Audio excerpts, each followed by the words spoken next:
Alright, and finally, the last question of this exam paper. The diagram shows the curve y is equal to x cubed minus 6x squared plus 9x for which x is greater than or equal to 0. The curve has a maximum point at A, so just max, that's where it ends, right? And a minimum point at B, so nothing lower than that.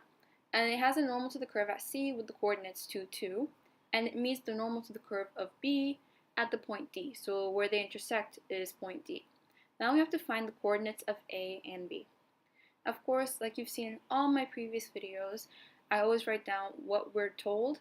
So write down the equation, write down whatever so you don't forget or mess up. Alright, so after that you're going to do dy by dx, and that's just a way of finding the gradient. So what you're going to do is, do you see the power, for example, y is equal to x cubed? You're going to take that power and you're going to multiply it by the coefficient. And the coefficient here in this case is 1. So it's going to be 3x. Then you're going to take the power and subtract 1 from it. So it's going to be 3x squared. And you're going to continue that same thing with the others. Minus 12x plus 9. Because, of course, anything to the power of 0 equals to 1.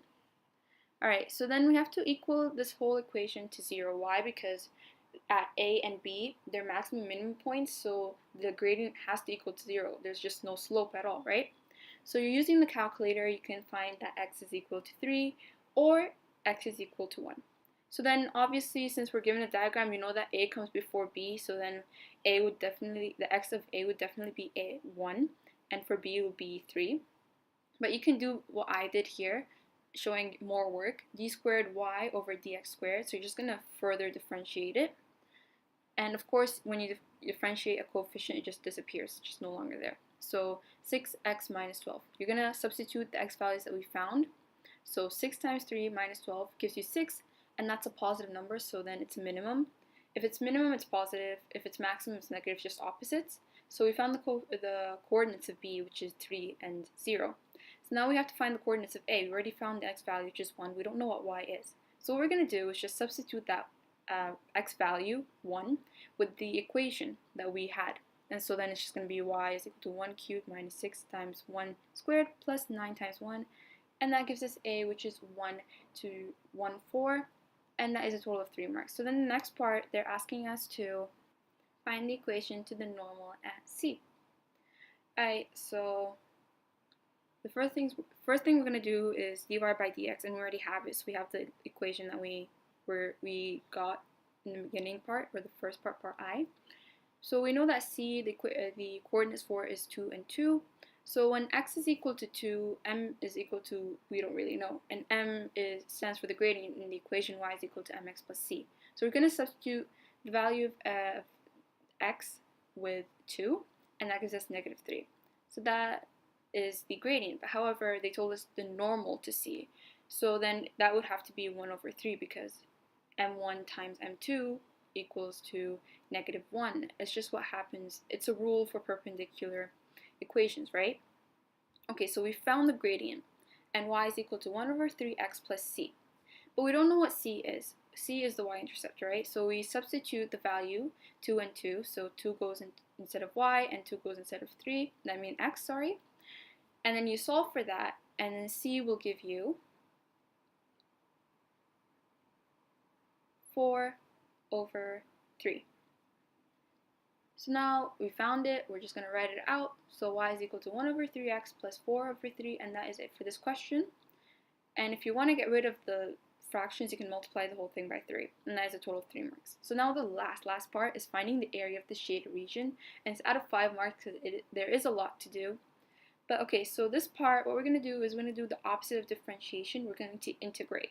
So instead of 3x squared, the x cubed, the power, you're going to add 1 instead of subtracting 1. And before that, we have to find these two values here, the x-axis. So we have 3 here, and we know that the x-axis for C is at 2. Alright, so we're going to use that. There's this rule for it and everything. I'll insert a picture. Alright, so you do this like fancy little FS thing, so, and you put 3, the greater number on top, and then 2. So yes, like we said, x cubed, right? We're going to add 1 to the power this time, and instead of multiplying the coefficient, you're going to divide it. So instead of 3 times 1, it's going to be 4, and then that 1 in front of the x will be over 4. And the same thing, you're going to continue doing that for the rest of them. It's really hard to explain, but I hope I'm explaining it really as I'm trying to explain as well as I possibly can. So then you continue simplifying it. And now what we're going to do, we have those the values 3 and 2. We're just going to substitute the x with them.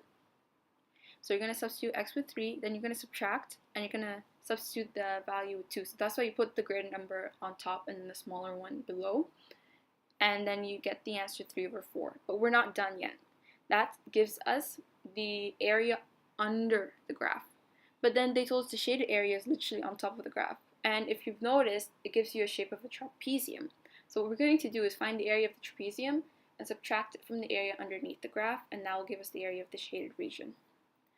So then the area of trapezium, you know the equation, we've taken this in the IGCSE, is a plus b divided by 2 times h, or basically you're going to find the two bases, divide those by 2, you're going to add them together first, then divide by 2, and then multiply it by the height. We know that the height is equal to 1 because b here is 3, and then add 2 there for the c, so that is 1.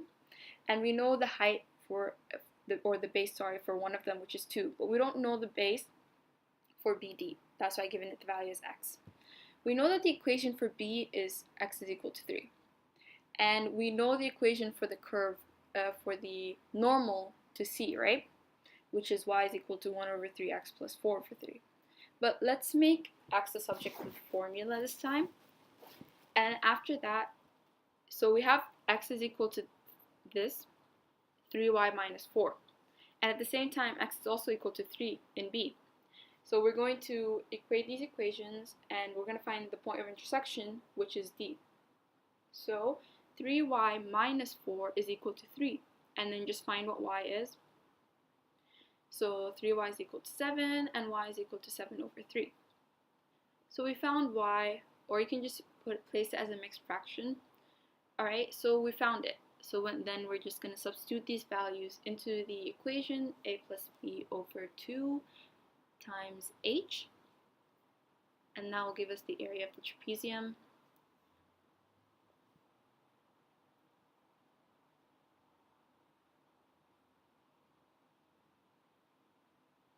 If you want me to do a full video on how to do these kind of things and go deeper into like steps more slowly so you completely understand it, but I'm just trying to, just let me know. I'm just trying to do like a quick overview for you guys.